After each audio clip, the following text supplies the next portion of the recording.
Today we are privileged to present for induction in the Hall of Fame Brother Victor Boschini, initiate of Beta Iota chapter at Mount Union University and into the Sigma Nu Hall of Fame. Victor has certainly brought credit to his nation, to his profession, and to the Legion of Honor. Therefore, is most deserving of joining the distinguished ranks of our Hall of Fame inductees. Victor was born January 28, 1956. In 1974, Victor enrolled at Mount Union College. He was initiated into Beta Iota chapter in 1975 and served 2 terms as commander. After graduation, Victor went on to receive his master's degree from Bowling Green State University in college student personnel and his doctorate from Indiana University in higher education administration. Victor began his professional career at Indiana University in various administrative posts. From 1990, during the periods of 1984 to 1990, he then served as associate provost of Butler University from 1990 to 1997. Following his time at Butler, he served in various capacities at Illinois State University, including president from 1999 to 2003. In 2003, Victor was named the 10th Chancellor of Texas Christian University. Under his leadership, the campus of TCU has been transformed. Applications have more than doubled, and the university recently completed the largest capital campaign in its history. Victor has served his community immensely throughout his career, including time as past chairman of the Mountain West Conference, past chairman of the National Association of Independent Colleges and Universities, and serving the Fort Worth Symphony Orchestra, to just to name a few. Victor and his wife Megan have 4 children. They live in Fort Worth, Texas. Ladies and gentlemen, it's my distinct honor to induct our 3rd member of the Hall of Fame at this 66th Grand Chapter. Congratulations, Victor.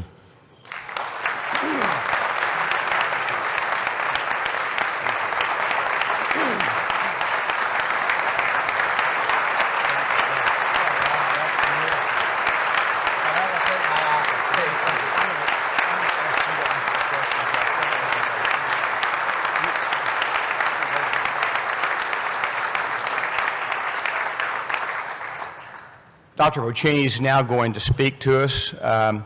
We've got some good time here, and he will take questions afterwards. So please be thinking about your questions, because this is a great opportunity to talk to one of America's greatest leaders and educators, Victor Boschini.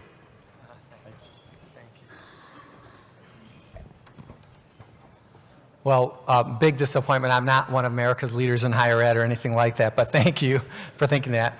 Also, I was born in 1966, not 56. I'd like to correct that.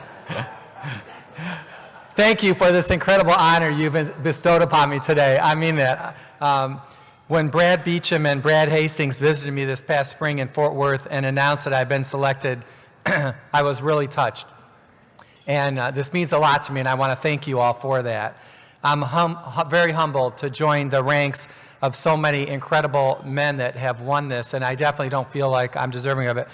Herman Wells, for instance, I actually had the privilege and honor of working at Indiana University when Herman Wells was the chancellor, and just an amazing person. The Brads, when they came to visit me, shared a copy of my, that's a joke, shared a copy of my official initiation card with me, which that was interesting, you guys. I don't know if you still keep those at Beta Iota, but they produced the actual card I signed in 1956, when I joined the fraternity, and it was incredible. But it made me think, to all the undergrads out there, another example of being careful whatever you put in writing. Because luckily that was something great I put in writing and did me honor and did good. But so many things nowadays, I worry about what y'all are doing. I saw the list of recipients, and I thought, you know, again, what a neat group of people. And that also brought back a lot of memories to me when the Brads came in. And in fact, it stimulated a lot of calls to guys in my fraternity. Because it made me think, oh, I got to reconnect again. And it was a wonderful reminder of good times and late nights and talks with my fraternity brothers.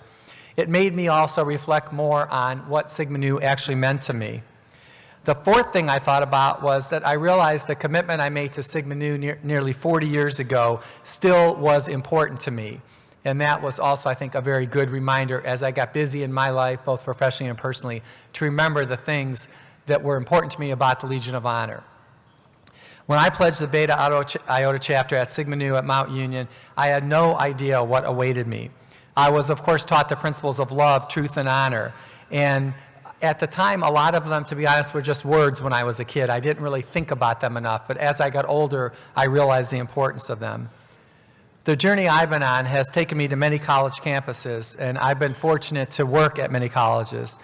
The 3 principles I learned in Sigma Nu have been there all along for me, and hopefully they have influenced the way I've acted and the way others have acted around me. With all the how-to books and best practices available at our fingertips, I still think the best inspiration we have are generally things we find in our youth. And that's what's so special about college. When you think about college, such a small percentage of people in the United States of America actually attend college. Even a smaller percentage actually graduate from college. Yet it's such a special time in everybody's lives because it's on TV, they have shows about it. Even the people that didn't go to college know about college. And it's just a special time in your life, and it leaves an imprint on you that I think you're really not even aware of till you get older. How does this creed apply to my life? Well, to believe in the life of love. You know, my takeaway on that is that we should try to bravely do unto our fellow men as they would have, as we would want them to do to us. To walk in the way of honor. This reminds us that no obligation is more binding than our word. And this, I think, is really important when you get out in the professional world. You learn the people pretty quickly who you cannot trust and the people you can trust. To serve in the light of truth. You know, each day I think we should all be inspired to practice service to others that brings glory to our Master. And the daily schedule of my job is fast-paced and challenging, and that's why I like it. It's different every day. And my priority at Texas Christian University is to educate individuals to think and act as ethical leaders and responsible citizens in a global community. That's our tagline. And so we really believe that if you send your kid to us for 4 years, pay the $48,000 a year, we will change their lives. And that's what we're trying to do. We're in a consumer-oriented business, and people vote with their feet. And there are a lot of pressures in higher education. People vote with their feet in fraternities, too. And that's why you have more members than you had last year, because people are voting that they like what they're getting here. I was drawn to higher education because I enjoy working with students, and I like the positive energy of students. It's the only place you can work where everybody around you is always young as you get older. And that's it's a hard thing and a great thing. One day you realize, oh my gosh, the mothers look better to me than the kids. And then you know you're really getting older. I was privileged along the way to work with some incredible people. And one of them, E.G. White, is here today. And last night I called my wife, I said I had this really surreal experience. First of all, you have to know, if you worked at Indiana University, like E.G. White is not like E.G. White. He was like E.G. White, you know. This was like a big deal. And I was, of course, just a kid. And I called my wife last night and I said, it was amazing. He and his wife, they just talked to me like I was a real person and everything. And because you forget, you know, that they're people too, you know. But it was great.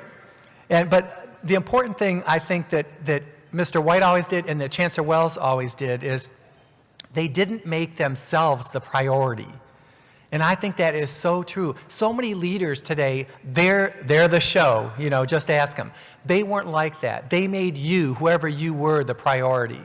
And that's something I took away from watching them work. I try to make our students on our campus the priority. I had an incredible experience when I was at Indiana University. I was new, and I was a new graduate student, and my wife hadn't come yet. I was actually living in the Sigma Nu house, and I went to lunch one day in the Union and just by chance sat at the same table as Dr. Wells did. I didn't even know who he was. I knew who Herman Wells was, but of course he wasn't, it wasn't about him. And so he just shook my hand and asked me all about me, never said a word about himself. And then a couple days later, I got a call in the Sigma Nu house, and the secretary said, Chancellor Wells would like to speak to you. And I said, oh, did I not pay a bill or something? I go, I don't know the chancellor. And she said, oh, he had lunch with you a couple days ago. And I'm like, oh my gosh, that was the chancellor? But it was great. That's how he was. And that's how he made you feel comfortable in him. And so I think a lot of those things are the same right now for all of you men who are undergraduate chapter members. You all are also the leaders. I always think it's sad they have these conferences for the wrong people, but unfortunately the right people wouldn't come to them because you guys do the right things. You're the exemplars. You're the knights. You're the people who follow all the rules and help create the rules. They really need these conferences for the other 20 guys in every chapter who wouldn't follow a rule if it was right in front of them. The guys that drive you crazy when you're the treasurer and make you crazy when you're the commander. But you have a big burden on you, and sometimes I worry as the commanders and lieutenant commanders and officers that maybe it's too big of a burden nowadays. And I worry about that. Do we expect too much of you? And so to every man in here who is a chapter leader, I want to personally thank you for taking the leadership, for taking that step, and for being willing to lose a friend or two to do what is right, to do what is just, and to do what is fair. Because you know what, in the long scheme, it's really way more important than that friend you might lose. Because you know what, you guys, that guy wasn't your friend anyway. And he also wasn't a person you would want to be your friend. So I want to thank you. Many problems exist in higher ed that existed when I was a student. Hazing, alcohol abuse, drug abuse. Those were all issues we fought with.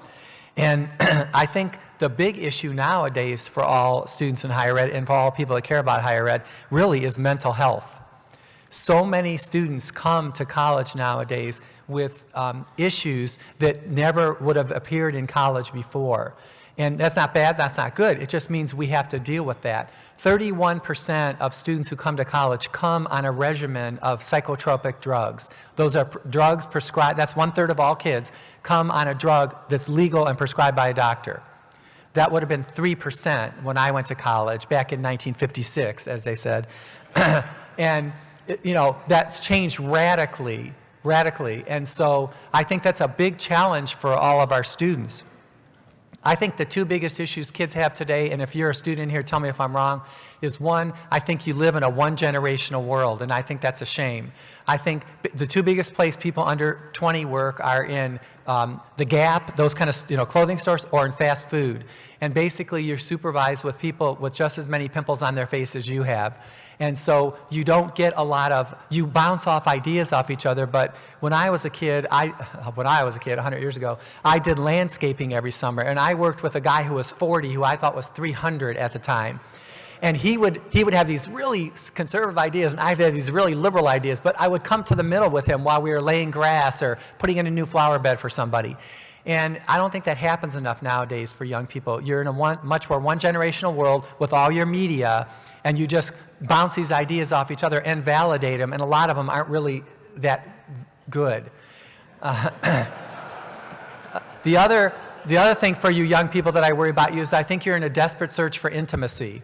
I think you find that with sex a lot of times, but you realize that's fleeting. And it's like leadership. I want influence, not authority in any job I ever have. I don't want to be the title. I don't have to be the chancellor. I want to have enough influence when I know a student, I can stop them from doing something bad just by saying, don't do that, because they don't want to disappoint you.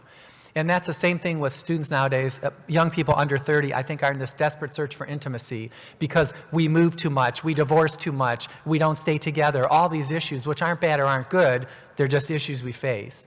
And so I think the fraternity is the one place that actually nowadays can answer both of those issues. One, you're a way more than one generational leadership group. You have chapter advisors, you have officers, you have alums. It's a wonderful opportunity for a 19-year-old guy to hear from a 40-year-old guy what's going on in life, or meet his wife and really get a better perspective on everything. You also provide intimacy, you provide brotherhood, you provide friendship in a way that no other student group on campus can provide. I would say, and this is not a very popular opinion with any faculty member I've ever met, but there's no experience as good as a good fraternity experience for a young man.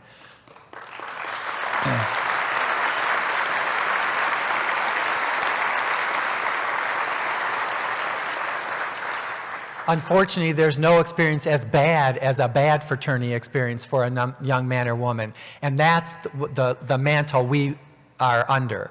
And because the good experiences, they don't get talked about a lot because you know what, they're boring. But the bad experiences make Fox News. And that's what we've got to fight against. And so I don't, I appreciate what the regent said and that you think I'm so smart and all that, but I was never a really smart kid. I was never the funniest kid. I was never the best looking kid. I was never the most athletic kid. But I was always the kid who wanted to be with those kids. And I think that's what helps you in life, is knowing your strengths and playing to your strengths. So again, to every undergraduate in here, I'm trying to look into your eyes to say thank you very much. God bless you for the work. You're doing God's work. I mean that. You don't have to believe in God, but I want every kid that goes to my school to believe that there's somebody bigger than us, that you're not the center of the universe. I think it's God. You might think it's Allah. You might think it's Buddha. I don't care what you think. Just know that you're not the center of any universe, but you could make the universe you're in a lot better. And so thank you very much. And again, to the members and the High Council of Sigma Nu Fraternity, thank you for this wonderful honor. I appreciate it. God bless you.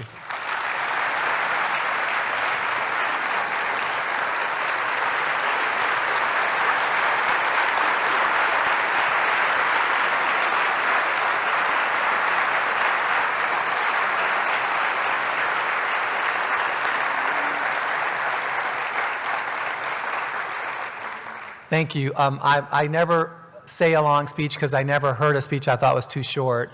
And so, but they said to take questions at the end. I would be happy to answer any questions if you have them. If you don't, that's great too.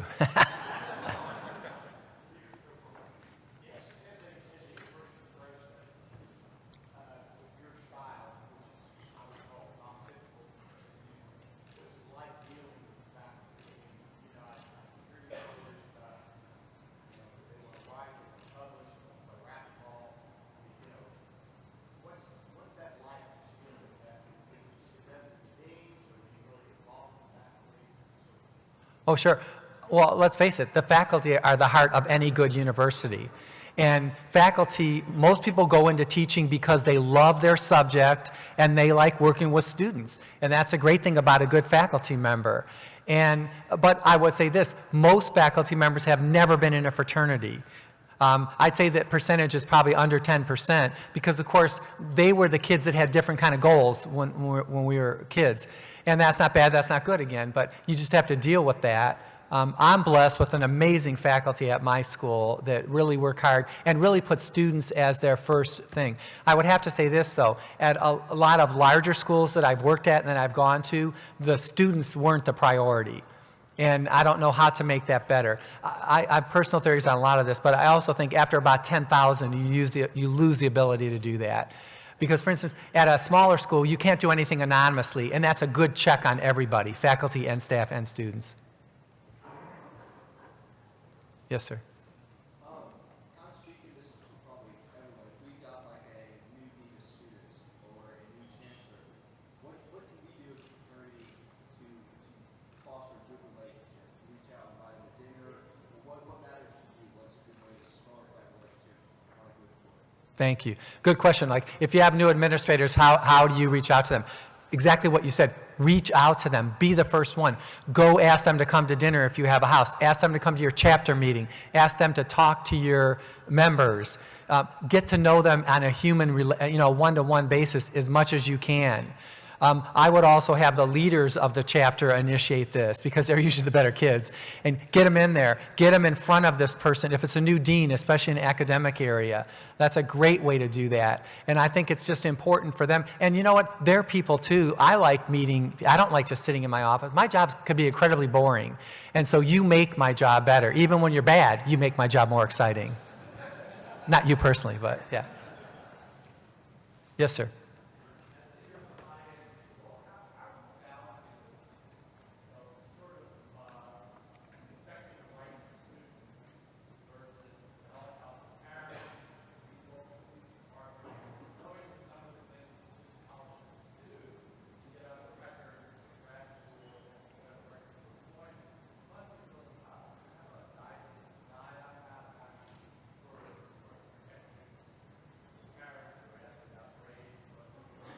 Right.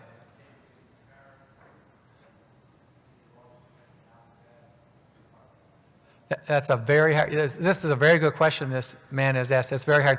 Well, I think one of the biggest differences today than when I was a kid, back in the 50s again, was that there's so much more at stake now. When I got in trouble, and I did, the Seven Hills police picked me up and threw me back on my curb.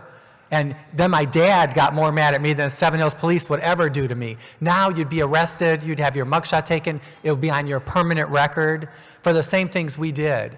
And that's partly our fault because we're so litigious or whatever that word, you know, we all want to sue over everything, so they have to be very careful. I don't know the answer to that question, but I think it is hard. Parents are so much more involved with their students nowadays in good and bad ways.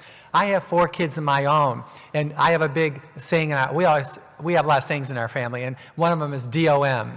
And whenever you're doing something like, we're like DOM, it's don't over mother.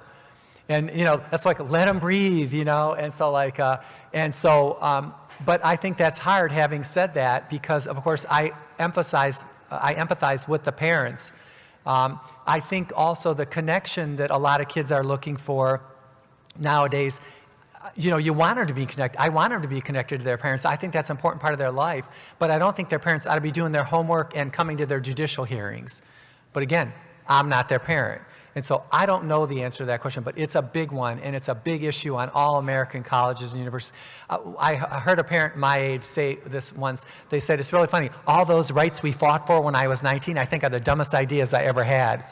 Like the fact that I pay the bill for my son, but I can't see his grades. You know, that's called, and so when people complain about that, I say, okay, call President Obama or somebody important because they make those laws. I didn't, you know. I just vote for these people. And so you got to make that change. But yeah, I don't know the answer to that question. It's a good one, though. Thank you very much, y'all. God bless you.